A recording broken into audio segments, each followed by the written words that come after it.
Hi. Sou faraó, sou faraó.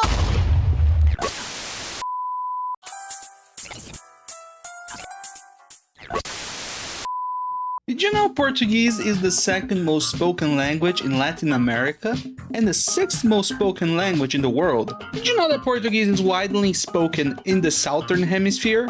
More than even English and Spanish. It was recognized on May 5th, the World Portuguese Language Day by UNESCO. Did you know that in Brazil we have a lot of babies born in the month of November? And we could even inflate those numbers even beyond. If Brazilian Carnival was done every single day? Did you know I also lie a lot? Hello, it is I, the lost John Trump brother from Brazil. And welcome to the second class of Portuguese 101, where I teach you how to survive in Portuguese-speaking countries. Or try, if you already died, then you can practice it on the afterlife. Today's subject, drum roll please. It's more bad words. You really expect me to teach you something serious? I'm not going to teach you verb to be. If you really want to learn like something really serious, there's Portuguese with Leo. He's actually the guy for that.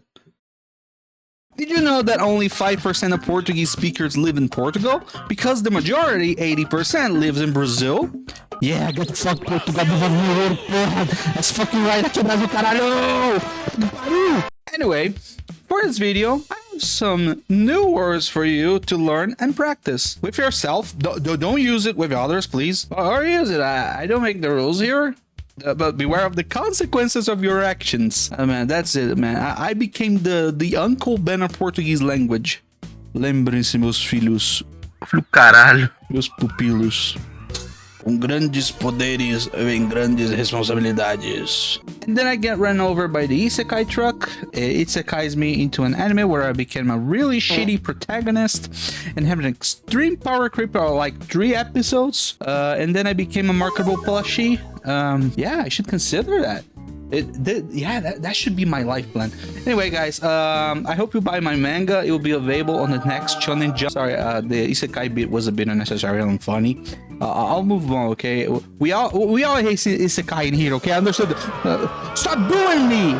I'm right and you all know it. As you may know, I am a certificate professional that is apt to teach you Portuguese. And in this channel, we treat Portuguese lesson with the utmost respect and seriousness because our flag says order and progress for a reason.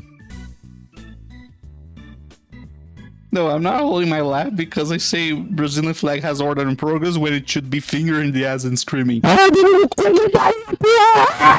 the last video, we learned some of the most important words in Portuguese like caralho, cu. But today I will teach you some words that you would not call some people or a group of people.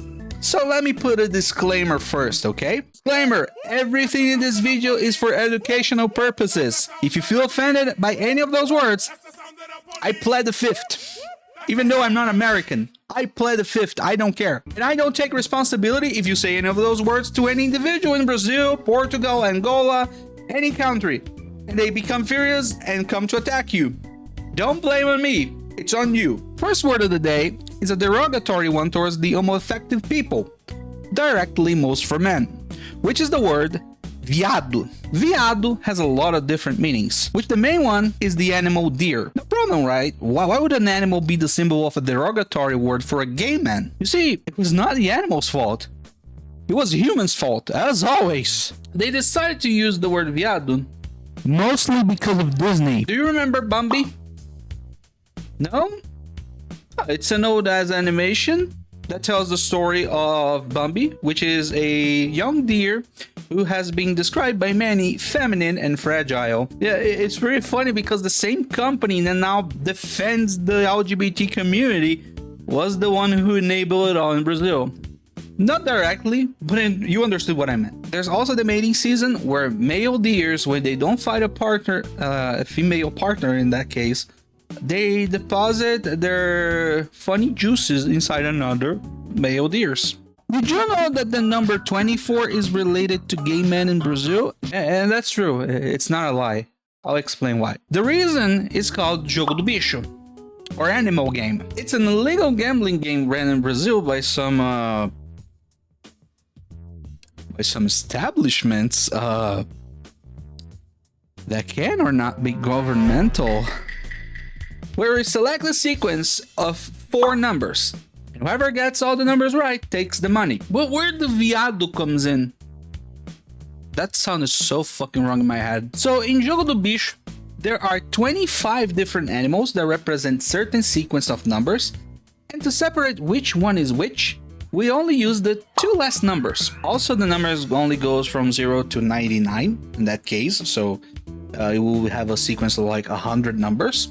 So you like give to any animal 5 different numbers. And in this list, the animals are in alphabetical order in Portuguese. So we will have cat, which is gato, as the 14th, cachorro, which is dog, on the 5th, pig, which is porco, on the 18th, tiger, which is tigre, on the 22nd, and we have deer, which is the veado, which is the 24th.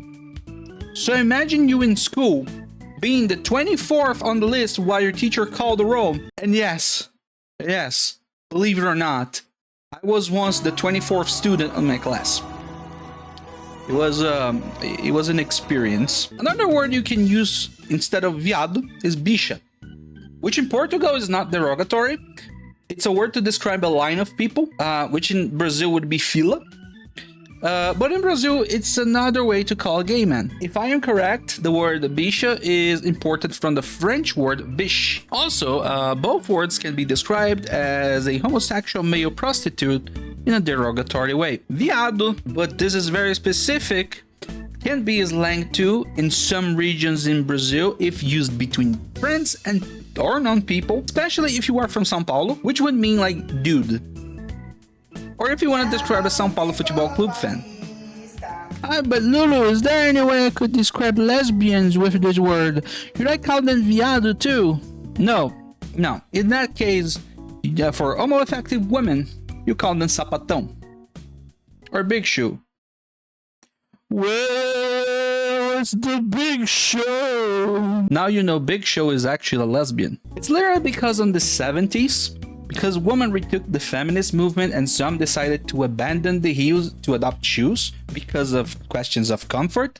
But at the time, shoes were really big in women's foot and were majorly used by men, hence why the name Big Shoe. Another origin may be from the popular carnival march from Chacrinha, Maria Sapatão, or Mary Big Shoe, which basically describes a woman who at day is Maria and at night is João. It was created by the Brazilian presenter Chacrinha, as I told you, in the 80s. But since it got popular on television, people took it and actually made it as a term for lesbians or homoeffective women. Yeah. Well, I said about the word bicha, right? That can be related to gays, man, prostitution back in the day.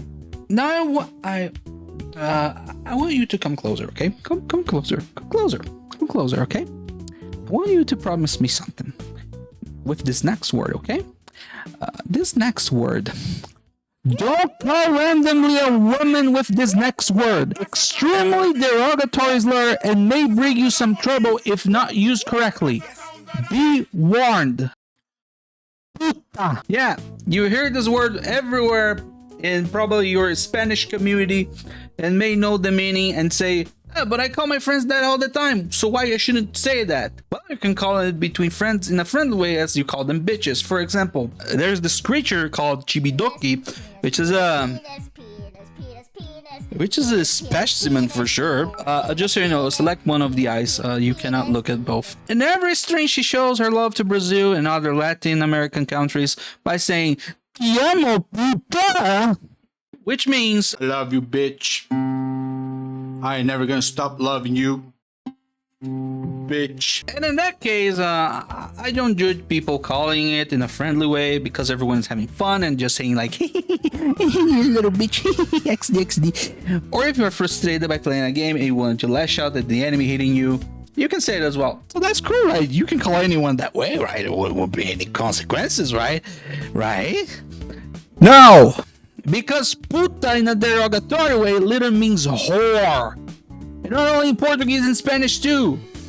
So if you call any woman by any reason a puta, you are going to have a real trouble. Or an aggressive Latin woman after you. Not for the good reasons. Or an entire community hunting you down. I'm not even kidding. Did you know in terms of male human and female Pokemon breeding, the Porygon is the most compatible Pokemon for you? I am so sorry for that. Puta can also be used in a combo. That's right, baby. We're talking about combo. So we know the actual word of puta is whore, which you can use to offend someone of the feminine sex, which you can use actually to offend someone else's mother. That's the classic combo. I think if you were born, everyone knows it. Which you call them son of a bitch, which in Portuguese would be filho da puta. And filha da puta. Remember our first classes, kids. Portuguese is derived from the Latin, so all words are gendered. Don't forget that. But there's a combo that is not common for English speakers using the word puta. That literal translation of it is so bad that I'm not gonna say it the literal way. So we're gonna use the approximate meaning, which would be fuck off. Yeah, there is a way to tell someone to get the fuck out of your way by using the word puta, by using this phrase. Vai para a puta que o pariu. Emphasis on the O. This will be very important because it will change the meaning. Because if you add me in the front of O, it becomes puta que me o pariu, which means that something bad happened and you need to express your frustration. For example, when you dwell on the past and he pounds her sweet ass netorare. Puta que me pariu, velho. I'm so glad I'm not monetized right now. If you just say puta que pariu, that just sounds like it's missing something, right? Like puta que pariu. But it's actually an expression to show frustration, anger, or surprise. God damn them! God damn them! God damn them! God fucking damn them to hell! Holy shit! Yeah, like that. Thanks, Alex Jones. I didn't know you were fluent in Portuguese. Also, you can use puta que pariu like this. Puta que pariu! Sorriso Ronaldo, let's go. Okay. Now that we went through the danger zone of this video, let's press the brake a little bit, you know, to keep the things lukewarm. After I caused the fucking arson inside my room with those two bad words, you know. So let's end this video on a word that summarizes the Netorare song that I sang earlier. The word corno, which is linked to the word cuckold or just cock if your brain are melting because you're doom scrolling your TikTok. Corno is another way to say horn in English, which is why when someone is a corno, you basically add a pair of horns in their head, so it suggests they were betrayed. But hey, let's end this video with a bang, shall we? Let's do a fucking combo using all the words we learned from the previous Portuguese 101 and this class right here. Caralho, vai tomar no cu, filho da puta, arrombado de merda, viado do caralho, corno de merda, puta que pariu! Anyway, guys, thanks for watching this video. I will take a while to do a next video on how I do the videos because like I'm taking the hang of it. I learned how to do some stuff and it has been a blast editing and doing all that stuff. So I have to thank you all. Thank you guys for watching the video. I'll see you guys soon. Bye. Being incriminated. You're using the whole space on my table to wash yourself. I cannot type. I cannot use my mouse. Do you have anything to say by yourself? You can't plead the fifth, sir. No, don't go for your balls. Don't go for your balls.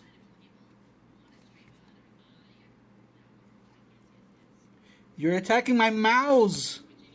Have a...